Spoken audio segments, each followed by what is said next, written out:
新年おめでとうございます。岩手県花巻市のカジパルです。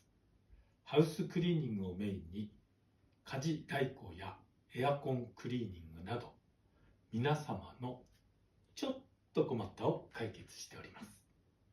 昨日のオールスター体育祭は木村拓哉さんの300万円獲得で年を越しました。